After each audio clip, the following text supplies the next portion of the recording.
Bismillahirrahmanirrahim. Assalamu alaikum. I am Munir Ahmed. Dear students, hopefully you would be fine and enjoying good health.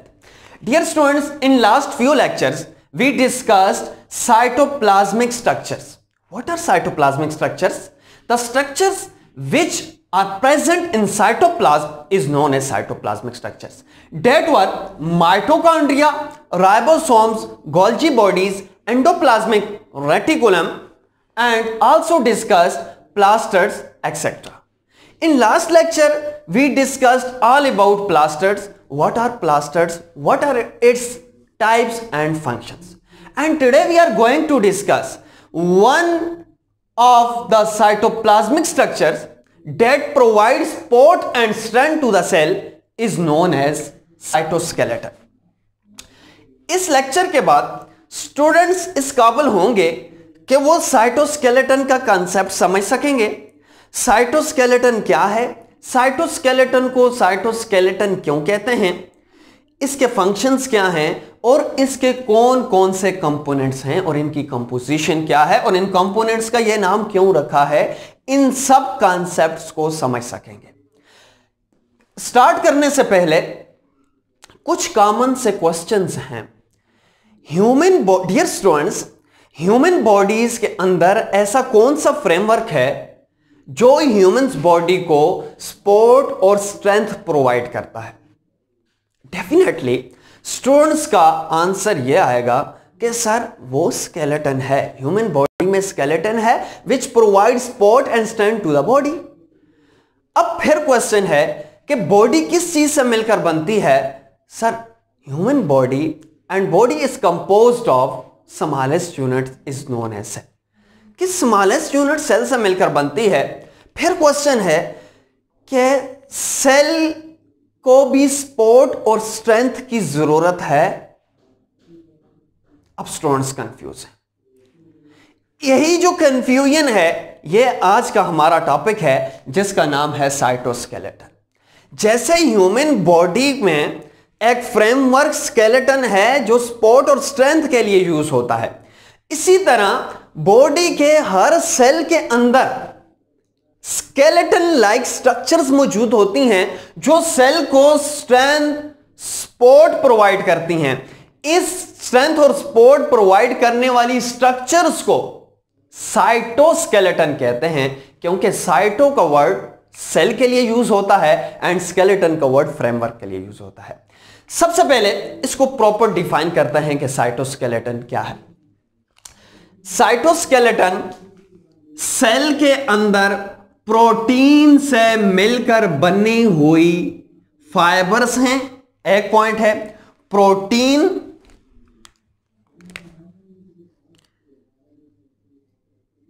की composition है, दूसरा ये network है। अगर आप डायग्राम में देख सकें तो ये नेटवर्क ऑफ फाइबर्स हैं। सो क्या है network of fibres? Dear students, क्या आप जानते हैं फाइबर्स क्या है? फाइबर्स वो स्ट्रक्चर्स जो धागानुमा होती है उसके लिए वर्ड यूज होता है fibres. So network of fibres है जो क्या करता है, सेल को strength, support and shape provide करता है, या शेप को मेंटेन करता है। इसको साइटोस्केलेटन कहते हैं। अब इन्हीं पॉइंट्स को डिफिनीशन पे अप्लाई करते हैं। ये इसकी डिफिनीशन है। क्या है definition? It is network of protein fibres. यह प्रोटीन फाइबर्स का नेटवर्क है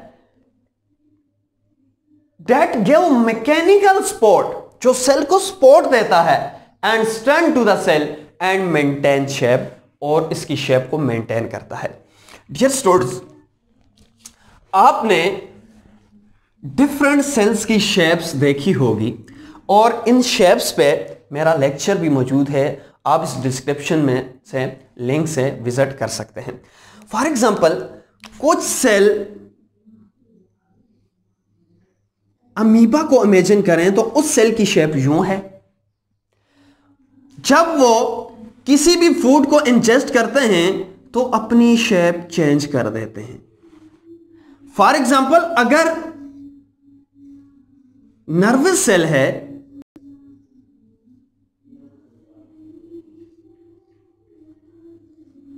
उसकी शेप कुछ यूं होती है।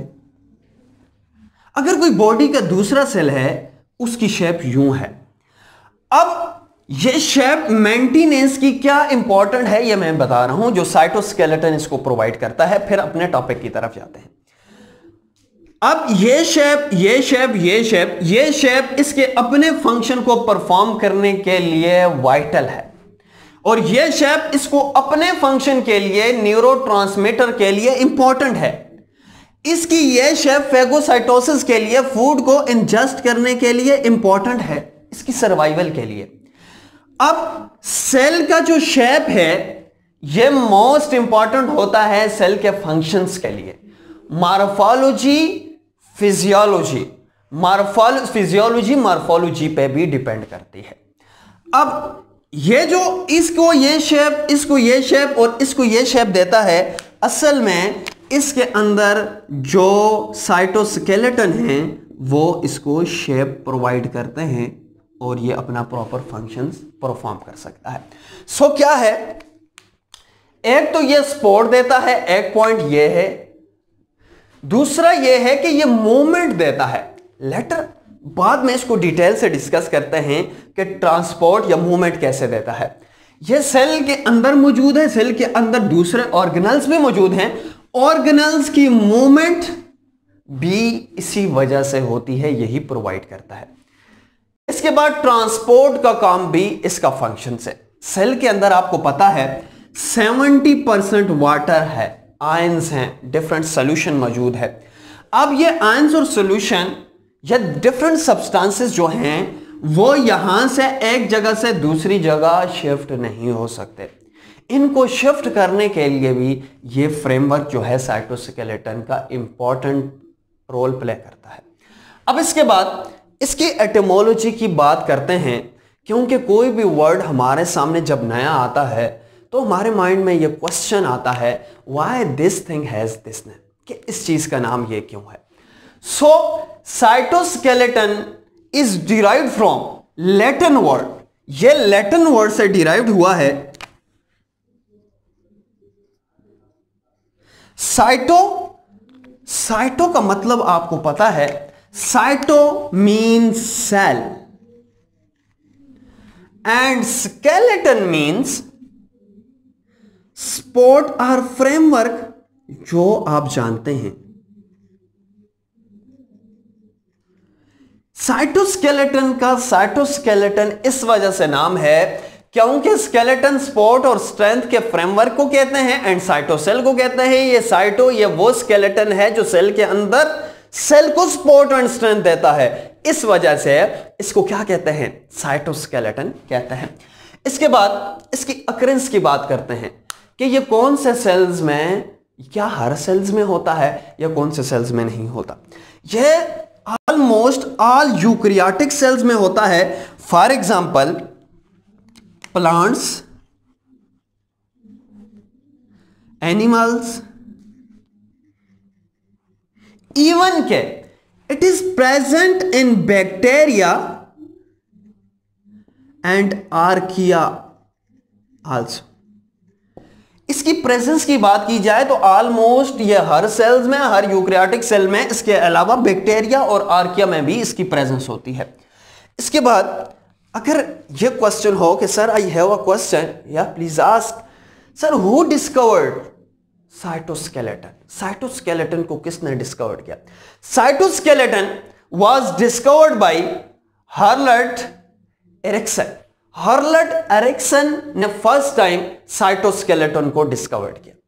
इसके बाद इसकी कंपोजिशन की बात करते हैं कि साइटोस्केलेटन की क्या कंपोजिशन है। यह जो फ्रेमवर्क आपको नजर आ रहा है, जिसको हमने साइटोस्केलेटन का नाम दिया, अब इनका फ्रेमवर्क, यह जो फ्रेमवर्क है, इसकी कंपोजिशन, इसके केमिकल्स कौन कौन से हैं।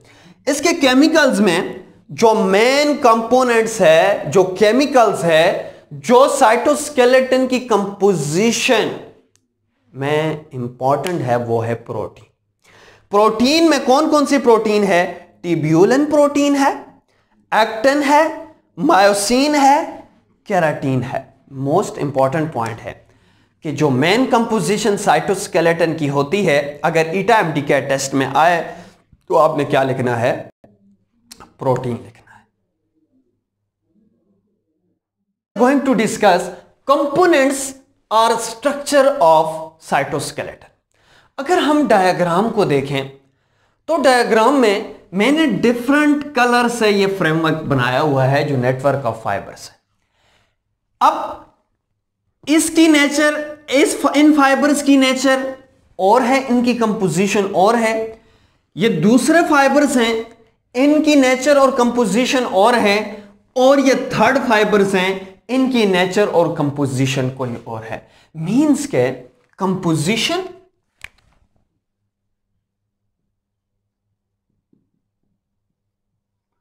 पोजीशन एंड साइज के बेस पे इनको 3 कैटेगरीज में डिवाइड किया जाता है। एक को माइक्रोफिलामेंट्स कहते हैं, है सारा साइटोस्केलेटन है, चाहे ये कलर में जो मैंने ड्रा किया हुआ है, चाहे ये हो या ये हो, है सारे साइटोस्केलेटन हैं। लेकिन वो फाइबर साइटोस्केलेटन में, वो फाइबर्स जो थिन हैं और उनकी कंपोजिशन कोई और है, उसको हम माइक्रोफिलामेंट्स कहते हैं। फॉर एग्जांपल वो जिनमें एक्टिन और मायोसिन है प्लस थिनेस्ट हैं, सबसे पतले हैं, उनको हम माइक्रोफिलामेंट्स कहते हैं। दूसरा है वो जो थिकेस्ट हैं, जिनको हम माइक्रोट्यूब्यूल्स कहते हैं। इन दोनों के जो मिड वाली कंडीशन है, जिसको इंटरमीडिएट फिलामेंट्स कहते हैं, जिनका साइज इसके और इसके मिड में होता है। साइज न ज्यादा थिक होते हैं, न ज्यादा थिन होते हैं, इस वजह से इसको इंटरमीडिएट कहते हैं। इंटरमीडिएट कहते हैं मिड वाले को। सो इस वजह से इसका नाम क्या है? इंटरमीडिएट। सो कितने कंपोनेंट्स हैं, कितने टाइप्स के फाइबर्स हैं जो साइटोस्केलेटन का काम करते हैं, जो फ्रेमवर्क प्रोवाइड करते हैं? वो 3 टाइप्स के हैं। One is microfilaments, second is microtubules and third is intermediate filaments. Now going to discuss first component, that is microfilaments. What is microfilaments? The fibers in cytoskeleton that provide support, strength and shape, which is thinnest, सबसे thin होते हैं, is known as microfilaments. इसकी अगर diameter देखा जाए तो इसका जो डायमीटर है 7 नैनोमीटर होता है। अगर कंपोजिशन की बात की जाए तो इसकी जो कंपोजिशन है, फॉर एग्जांपल माइक्रोफिलामेंट्स है, इसको अगर जूम करके ये मैं दिखाऊं, इसका जो डायमीटर है वो कितना है? 7 नैनोमीटर। इसकी कंपोजिशन में, इसमें मेन 2 कंपोनेंट्स होते हैं, एक को मायोसिन और दूसरे को एक्टिन कहते हैं। अब इनका क्या फंक्शन है? इनका यह फंक्शन है कि ये फाइबर्स मोस्टली मसल सेल्स में होते हैं और मसल सेल में मायोसिन और एक्टिन पाया जाता है, जो इनमें होते हैं, जो मसल्स की कंट्रैक्शन में हेल्पफुल होते हैं। अब आते हैं इनकी पोजीशन देखें तो ये सेल के मोस्टली पेरिफेरल होते हैं। फॉर एग्जांपल ये सेल है, सेल के पेरिफेरल पोजीशन पे पाए जाते हैं, यूं, जो सेल की शेप को मेंटेन्स करते हैं। इसके बाद इसके फंक्शंस की बात करते हैं। इसका पहला फंक्शन है मेंटेन शेप। ये शेप को मेंटेन करता है। फॉर एग्जांपल ये सपोर्ट करता है, क्यों? क्योंकि एनिमल सेल्स में सेल वॉल नहीं होती। अब एनिमल सेल्स को ज्यादा सपोर्ट चाहिए ताकि वो शेप को मेंटेन करे। इस वजह से यहां पे माइक्रोट्यूब्यूल्स होते हैं, या माइक्रोफिलामेंट्स या intermediate filaments as a whole, इसको हम क्या कहेंगे? साइटोस्केलेटन होते हैं, जो उसको सपोर्ट प्रोवाइड करता है। हेल्प इन मूवमेंट, इसका क्या मतलब है? आपको पता है साइटोप्लाज्म में साइटोप्लाज्मिक स्ट्रक्चर्स मौजूद हैं। फॉर एग्जांपल एंडोप्लाज्मिक रेटिकुलम है, माइटोकॉन्ड्रिया है, राइबोसोम्स हैं। अब यह माइटोकॉन्ड्रिया या राइबोसोम्स फिक्स्ड पोजीशंस नहीं होती, ये मूव करते रहते हैं। असल में इनकी जो मूवमेंट है, फॉर एग्जांपल इमेजिन करते हैं माइटोकॉन्ड्रिया की जो मूवमेंट है वो भी यही फाइबर्स करवाते हैं और एक जगह से दूसरी जगह मूव होता है। दूसरा, थर्ड इसका फंक्शन है कॉन्ट्रैक्शन ऑफ मसल्स। मसल्स में ये फाइबर्स एबंडेंट होते हैं जिनका नाम माइक्रोफिलामेंट्स है, और ये माइक्रोफिलामेंट्स की कंपोजिशन में मायोसिन एंड एक्टिन है। ये मायोसिन एंड एक्टिन का जो मेन फंक्शन है वो क्या है? कंट्रैक्शन एंड रिलैक्सेशन करवाना मसल्स की, इस वजह से। एंड थर्ड वन है ट्रांसपोर्ट ऑफ मटेरियल्स। इसका क्या मतलब है? फॉर एग्जांपल, यह माइक्रोफिलामेंट है जिसको हमने मैग्नीफाई किया है। यह माइक्रोफिलामेंट क्या करेगा? फॉर एग्जांपल, ये वेसिकल्स है सेल के अंदर साइटोप्लाज्म में। अब ये वेसिकल्स में यहां पे एक प्रोटीन आकर अटैच होगी। प्रोटीन क्या करेगी? इसको इसके साथ अटैच करवाएगी, इस वेसिकल्स को। अब वेसिकल में क्या है? सब्सटेंसेस हैं जिन्होंने ट्रांसपोर्ट होना है। अब ये वेसिकल्स प्रोटीन ने इनको आपस में ज्वाइन करवाया क्योंकि रिसेप्टर्स वगैरह होते हैं। अब ज्वाइन करवाने के बाद अब ये इस ट्यूब के ऊपर ऐसे मूव करती जाएगी और जहां पे सेल के ऊपर जहां पे जरूरत हो वहां पे ये मूव करेगी। इसका ये फंक्शन है। एंड लास्ट में help in formation of pseudopodia. इसका क्या मतलब है? पहले यह समझना है कि सीडोपोडिया है क्या चीज। फॉर एग्जाम्पल, यह अमीबा है। अब अमीबा ने फेगोसाइटोसिस का प्रोसेस भी करना होता है, फूड को इंजेस्ट भी करना होता है और एक जगह से दूसरी जगह मूव भी करना होता है। अब यह क्या करता है? ये जो अपनी बाहर वाली वाल है, ये जो साइटोप्लाज्म के बाहर जो सेल मेम्ब्रेन है, ये साइटोप्लाज्मिक एक्सटेंशन ऐसे कर लेते हैं यू। इस फिंगर लाइक प्रोजेक्शन को सीडोपोडिया कहते हैं। पोडिया कहते हैं फीट्स को एंड सीडो कहते हैं फॉल्स को। ये वो फीट हैं जो फॉल्स होते हैं, मतलब चेंज होते रहते हैं। अब ये यहां तक मूव करेगा, फिर जब इसने आगे मूव करना होता है या कोई भी फूड इंजेस्ट करना होता है तो ऐसे स्ट्रक्चर बना देता है और फूड को इंजेस्ट कर लेता है। ये फॉर एग्जांपल फूड है। अब इसकी वॉल में किस चीज ने इसकी शेप ऐसे बनाई है? सीडोपोडिया किसने बनाया है? फॉर एग्जांपल, पहले शेप इसकी यूं थी, अब शेप यूं होगी है, यूं होगी है। असल में यहां पे ये फिलामेंट्स पाए जाते हैं, माइक्रोफिलामेंट्स, जो क्या करते हैं?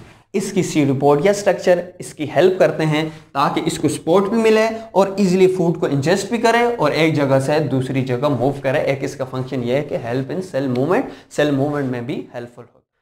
अब नेक्स्ट टाइप या कंपोनेंट को डिस्कस करते हैं कि साइटोस्केलेटन का नेक्स्ट कंपोनेंट कौन सा है। अगर आप डायग्राम को देखें तो इस डायग्राम में आपको सिलेंड्रिकल स्ट्रक्चर भी नजर आएगी जो नेटवर्क ऑफ फाइबर्स ही है, साइटोस्केलेटन ही है, फ्रेम, सपोर्ट और फ्रेमवर्क का काम करता है, जिसको हमने किसका नाम दिया? माइक्रोट्यूब्यूल्स का नाम दिया। ये सबसे थिकेस्ट होते हैं, ये सबसे थिनेस्ट होते हैं, ये दरमियाने होते हैं। सो क्या है microtubules? The tubules are the part of cytoskeleton which is present in cytoplasm which provides support and strength and also play important role in cell division। cell division में important role play करता है। इसको अब देखते हैं। सबसे पहले microtubules का डायमीटर देखते हैं तो डायमीटर 20 नैनोमीटर होता है और सबसे थिकेस्ट होता है। यह इंपॉर्टेंट पॉइंट है एमडी-कैट टेस्ट के लिए, ईटा टेस्ट के लिए इसको वाटर मार्क करते हैं। इसके बाद अगर इसकी कंपोजिशन की बात की जाए तो माइक्रोट्यूब्यूल्स जो हैं वो मेनली ट्यूब्यूलन प्रोटीन से मिलकर बनते हैं। इसके बाद इसकी शेप की बात करें तो इसकी जो शेप है वो यूं होती है, अंदर से हालो ट्यूब्यूलर स्ट्रक्चर होती है। बनी किससे होती है? जाहिर सी बात है, अगर प्रोटीन है, ट्यूब्यूलन है, बनती किससे है? अमाइनो एसिड से मिलकर बनती है। सो क्या है शेप? क्या है? हालो एंड सिलेंड्रिकल। इसके बाद इसके फंक्शंस की बात करें, एक फंक्शन तो इसका यह है कि यह सेल्स की शेप को मेंटेन करता है, सपोर्ट देता है एंड स्ट्रेंथ देता है। दूसरा इसका यह फंक्शन है, it controls as it form centrioles, aster and spindle fibres. ये क्या है? जब सेल ने डिवाइड करना होता है, फॉर एग्जांपल ये सेल है, जब इसने डिवाइड करना होता है तो डिवाइड करने से पहले इसके जो सेंट्रियोल्स हैं वो दोनों पोल्स पे अटैच हो जाते हैं। अब मिड में क्या चीज मौजूद होती है? क्रोमोसोम्स मौजूद होते हैं। फॉर एग्जांपल ये क्रोमोसोम्स है। अब ये जो माइक्रोट्यूब्यूल्स हैं ये भी क्या करते हैं? यहां पे एस्टर की फॉर्मेशन करते हैं। इसके अलावा स्पाइंडल फाइबर्स भी बनाते हैं। और ये स्पाइंडल फाइबर्स क्या करते हैं? हाफ क्रोमोसोम्स को एक पोल की तरफ खींच लेते हैं, हाफ क्रोमोसोम्स को दूसरे पोल की तरफ खींच लेते हैं। इस तरह क्या होता है? सेल डिवाइड हो जाता है। हाफ क्रोमोसोम्स इस तरफ आ जाते हैं एंड हाफ क्रोमोसोम्स इस तरफ आ जाते हैं। सो डिस्ट्रीब्यूशन ऑफ क्रोमोसोम्स को भी यही कंट्रोल करता है माइक्रोट्यूब्यूल्स। इसका नेक्स्ट फंक्शन है movement of chromosomes during cell division. जब सेल ने डिवाइड होना होता है, यह हम डिटेल से इंशाल्लाह लेक्चर्स में, जो आने वाले लेक्चर्स हैं जेनेटिक्स के, उसमें हम डिटेल से डिस्कस करेंगे। यहां पे जर्नली समझना है। Transport of ions and water, जो सेल के अंदर ट्रांसपोर्ट आयंस की और वाटर की होती है वो भी, उसमें भी ये हेल्पफुल होता है। क्या चीज? माइक्रोट्यूब्यूल। अब साइटोस्केलेटन का जो थर्ड कंपोनेंट है जिसको हमने इंटरमीडिएट का नाम दिया था, उसको डिस्कस करते हैं कि इंटरमीडिएट फिलामेंट क्या है। इंटरमीडिएट फिलामेंट का पहले मतलब समझें। माइक्रोफिलामेंट सबसे थिनेस्ट है, माइक्रोट्यूब्यूल सबसे थिकेस्ट है।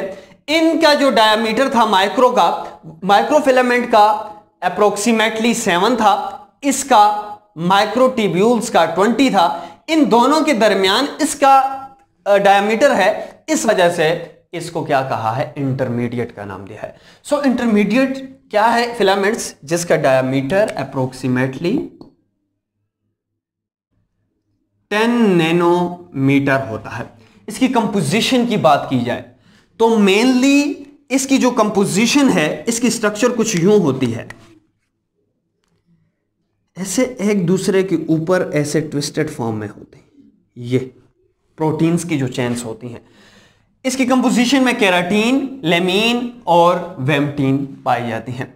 इसके बाद इसकी शेप की बात की जाए, जैसे हमने माइक्रोट्यूब्यूल्स को कहा था कि वो अंदर से हालो है, लेकिन ये बात याद रखनी है, जो इंटरमीडिएट फिलामेंट्स हैं ये हालो नहीं होते, नॉट हालो।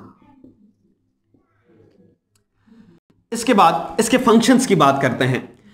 ये शेप को मेंटेन करता है, सपोर्ट प्रोवाइड करता है। कैसे करता है? रेजिस्ट मैकेनिकल सपोर्ट देता है, मैकेनिकल सपोर्ट। मैकेनिकल सपोर्ट का क्या मतलब है?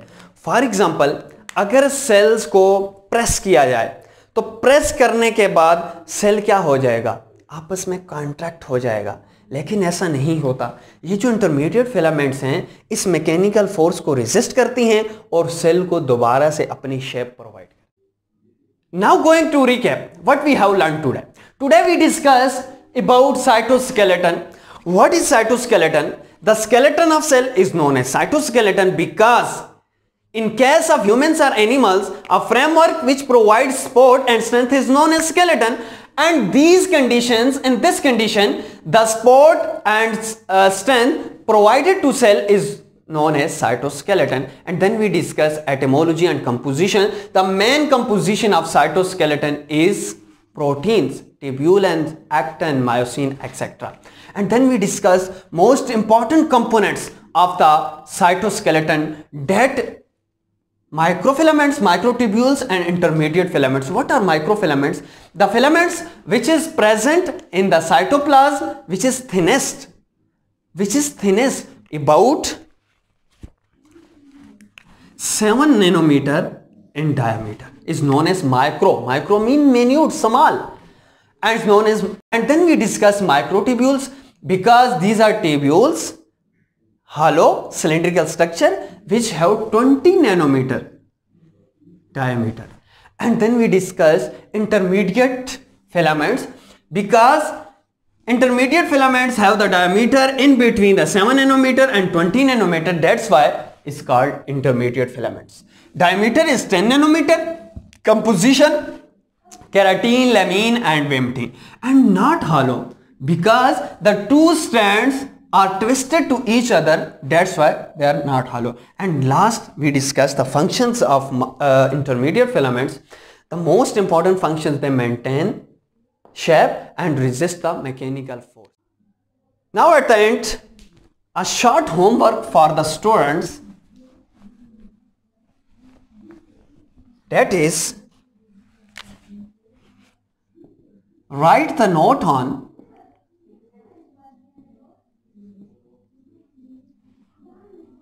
cytoskeleton.